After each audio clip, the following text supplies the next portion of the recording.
This is me at 12 stone. It's awful, isn't it? Nothing much wrong with my figure now, though, is there? And it's all thanks to Slimmer. Now, Slimmer looks like a delicious TV dinner. You know, roast pork, mashed potato, roast potato, peas, stuffing and gravy. But it's actually an air freshener. So you don't really feel like eating it at all. Tune in next week, see if I've died.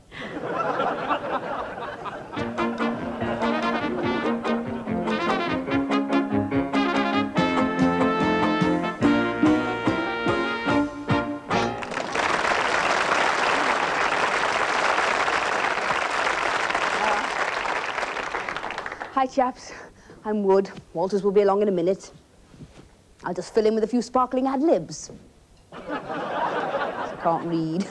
No, it is all right. I'm going to, just chat to the audience in my usual relaxed and suave manner. Hello? Come on, Julie. How long does it take to trim a verruca? Vic! Oh, good evening. Good evening.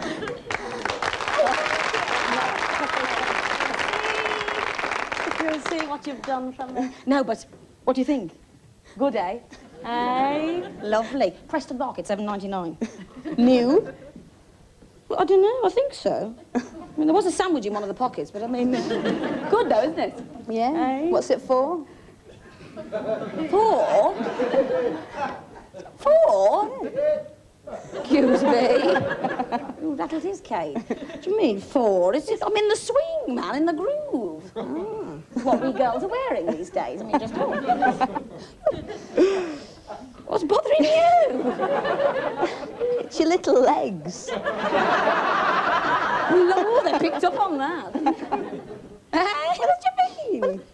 They're upsetting me sticking out like that. Look like an advert for vitamin deficiency.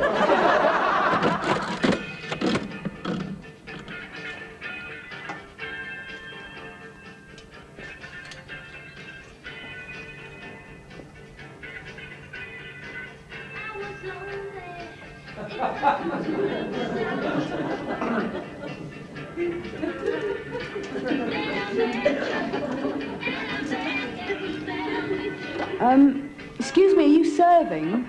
I don't think we're actually supposed to serve people. Just shoot them if they do something suspicious. I just wondered if you had these in a different size. Hang on.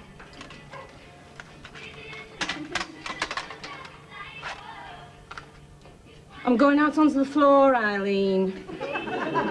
Listen, there's no landmines in separates, are there? OK. If you have any trouble with people wanting to buy things, let the dogs out, OK?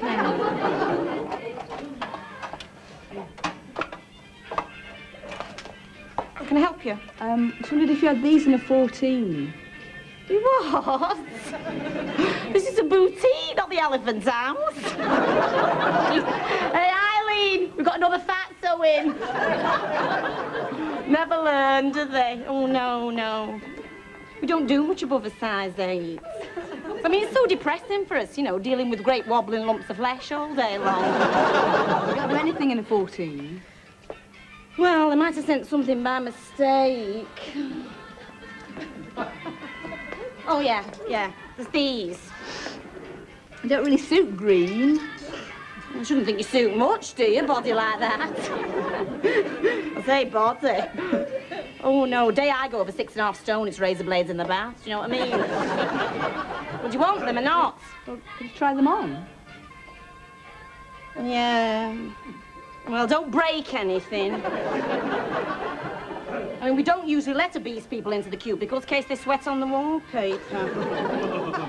They look a bit small to me. Well, it's up to you, Porky. Tell you this, if they don't fit, the only other thing in this shop that will is the cubicle curtains. They're supposed to be tight-fitting these days, Mind you, I don't suppose you go out much, do you, being so ugly? I have them that tight. I need surgery to get things out of my pocket. Oh, Eileen, get the Polaroid. There's another one for the toilet wall.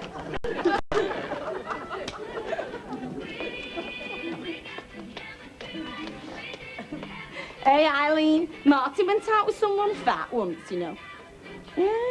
8 stone or something, she was. Said she was like a waterbed with legs.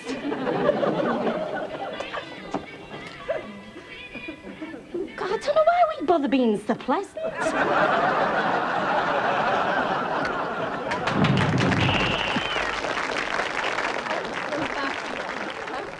Oh, next!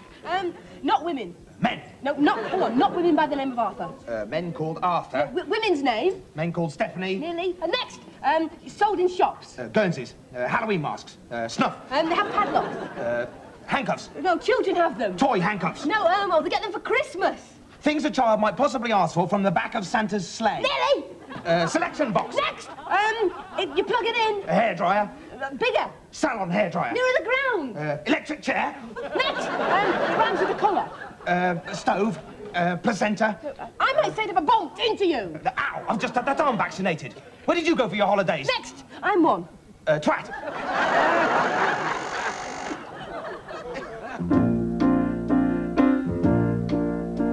I'm awful in the mornings and I'm rotten at nights. I never shut the windows, never turn out the lights. I know I annoy you and I make us have fights, but I love you.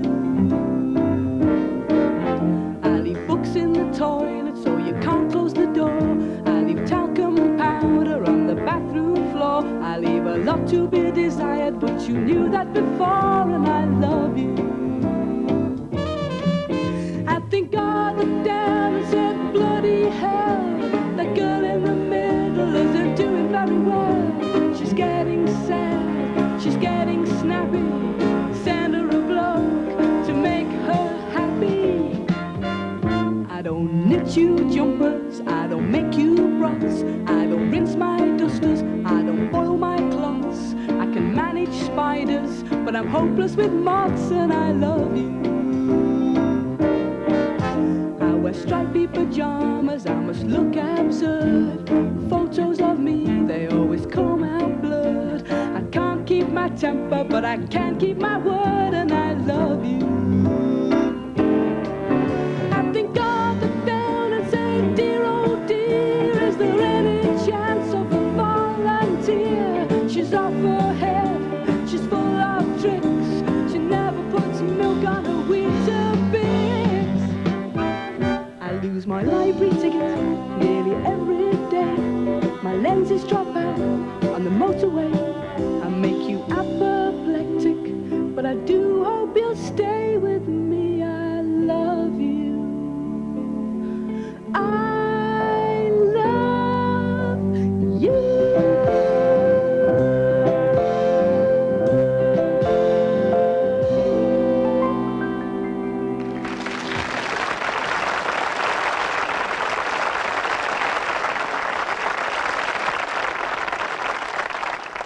Good evening.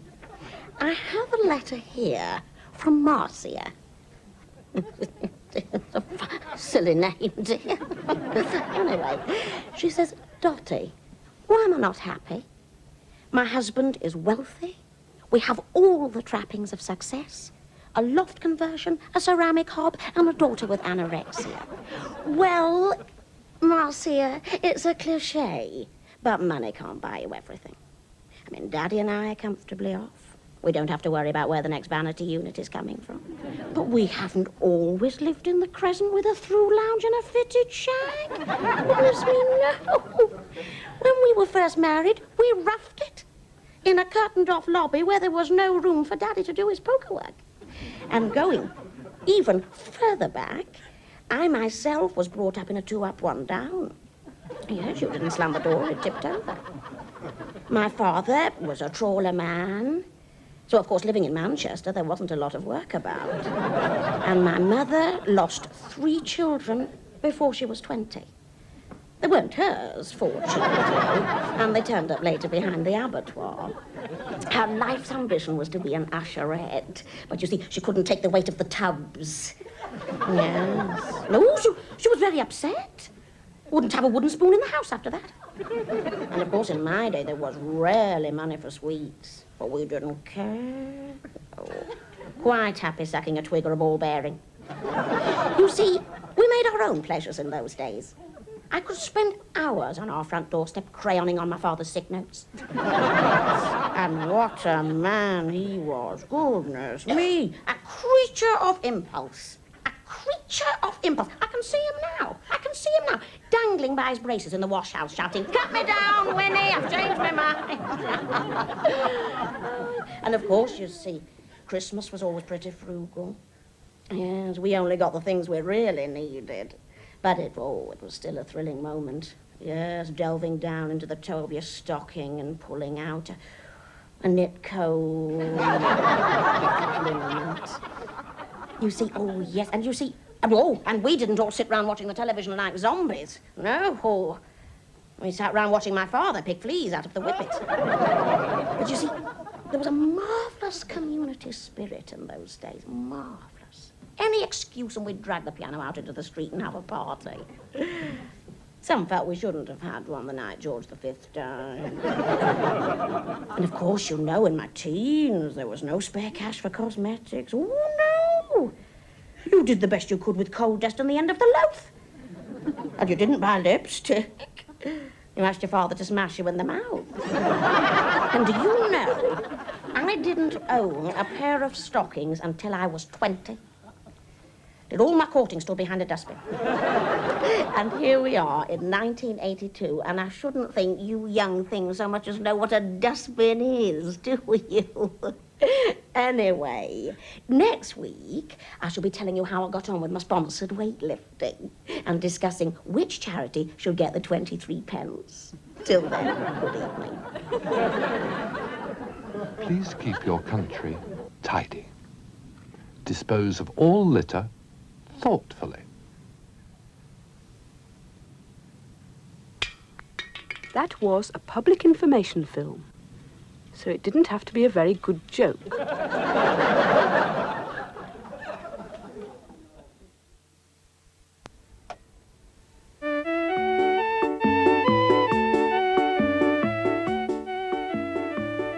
Could this be your child? If it is, tell her to stop buggering about on the organ. It's driving us mad up here. Ladies and gentlemen, I'd like to introduce you to a very good friend of mine. I just call him Mitch. I know everyone's been wondering, what's good old Mitch doing on a program that's really just to give the chicks a chance? Well, I'm here to talk about sexism and why I'm a feminist. And this is strictly for the guys. So, hey, girls, why don't you just fix some drinks, get sexy, because when I finish with your fella, he's going to know how to treat you. The joy of sex, I was the technical advisor. Yeah?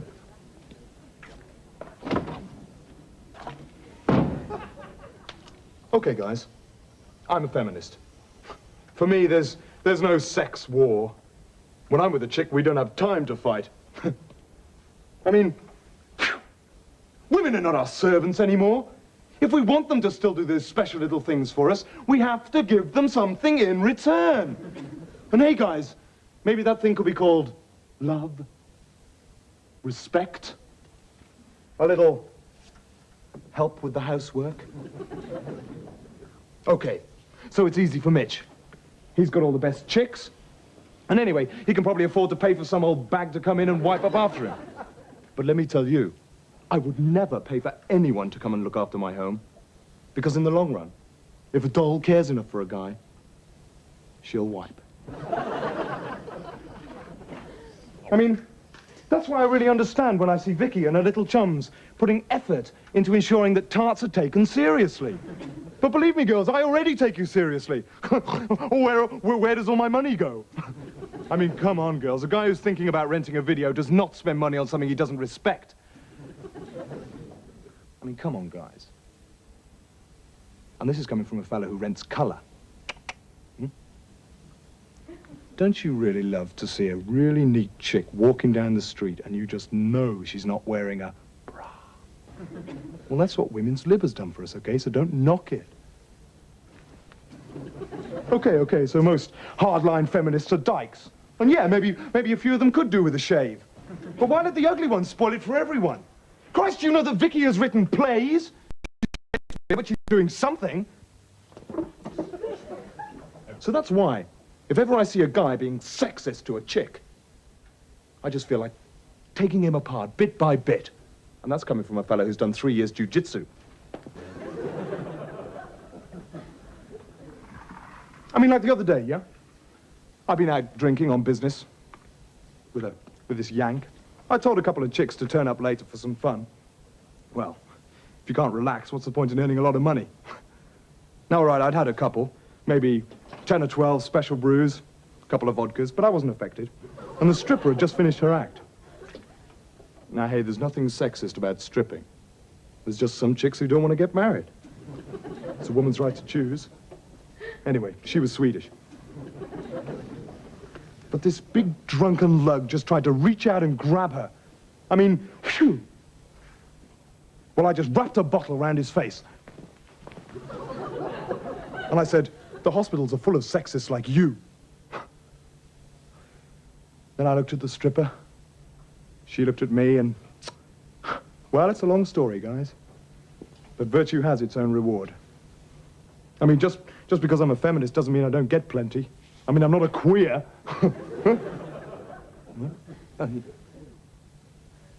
So remember, guys, it isn't that hard to say feminism.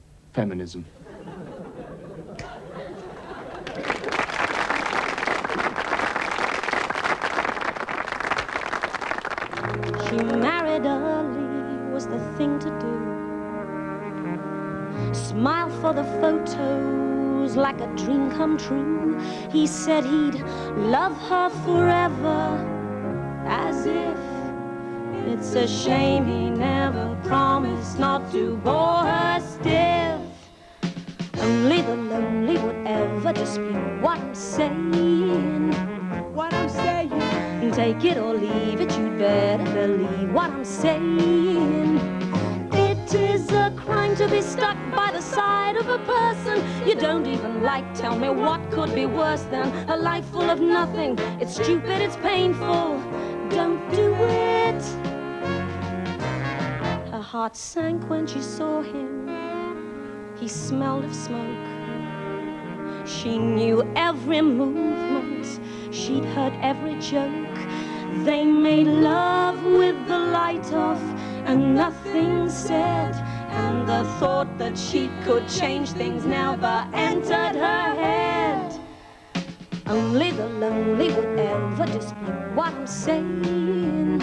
What I'm saying. Take it or leave it, you better believe what I'm saying. Why should you miss out on laughter, on joy and elation, unless you are counting on reincarnation? It's one night and one chance, it's easily ruined. Don't do it. She had friends round for coffee nearly every day. She was smiling and desperate, but didn't like to say. Counted pills in a bottle and dead herself. Heard his car stop in the driveway, put them back on the shelf. Only the lonely would ever dispute what I'm saying. What I'm saying. Take it or leave it, you better believe what I'm saying. Why bother smiling in public and privately scheming? You're better off shouting and kicking and screaming. It's off to give in, to give up, to go under. Don't do it.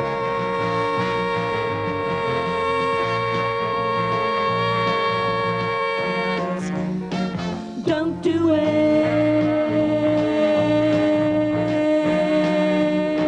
Why bother smiling in public and privately scheming? You're better off shouting and kicking and screaming. It's off to give in, to give up, to go under. Don't do it.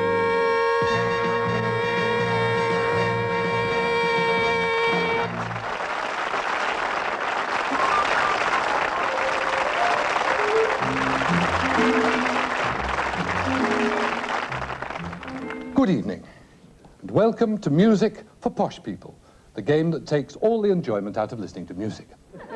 Now, Julian, you're a complete smart-ass when it comes to Mozart. What is the connection between this piece of music and a certain public park in Vienna?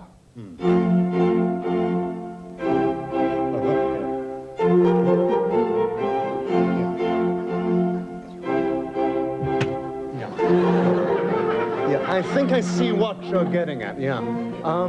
Forgive me if I'm wrong, but, Mozart was in the habit of taking a stroll every morning in the park near his lodgings.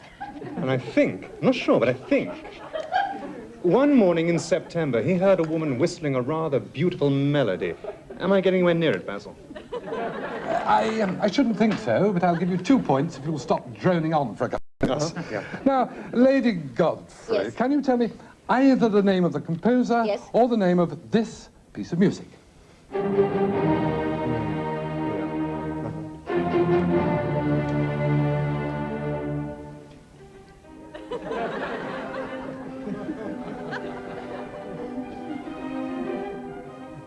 Do you know, I haven't a clue. Is it the Beatles? Marion, Is it something from Hippie Tomby, perhaps? I'll give you a clue. It's by Beethoven. What, is he one of the new boys? It's Beethoven's fifth. No, I give up. I have no idea what it is. What is it? Your question, Marion. Music post-1979. Oh, goody. Now, what is this? Yeah.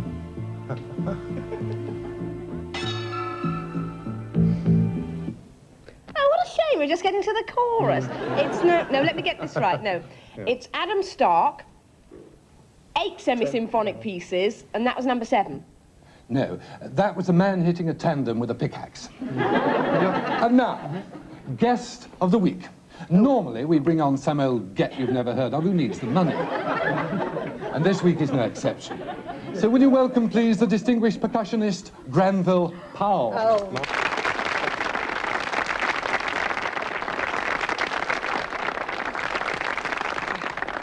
What an honour, Granville, to have you here. Now, Julian, may we have your question? Yeah.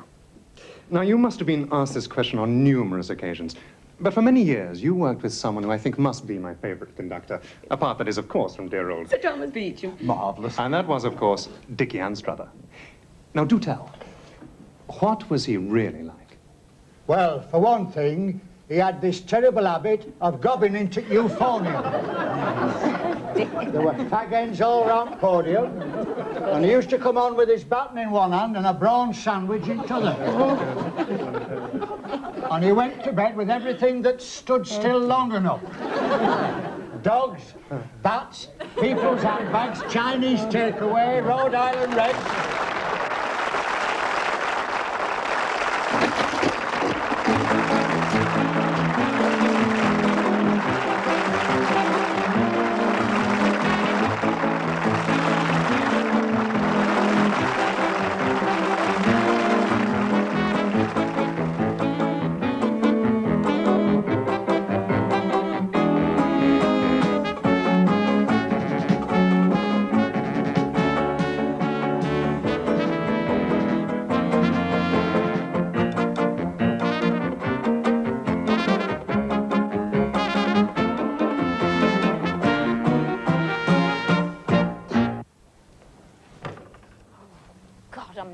Aren't you? Yeah, a bit. No, I'm all right. Look, I'll drive. You have a kip in the back. Are you sure? Yeah. Well, we'll swap over halfway through. All right. Okay. Really annoyed about the stereo being ripped out. Oh, no. Terrible. It shoved it in. It'll be all right, Pet. It'll be all right. Yeah, yeah. Hold me steady, would you? Nice, nice. Motorway or A6? Oh, motorway's quicker. Yeah.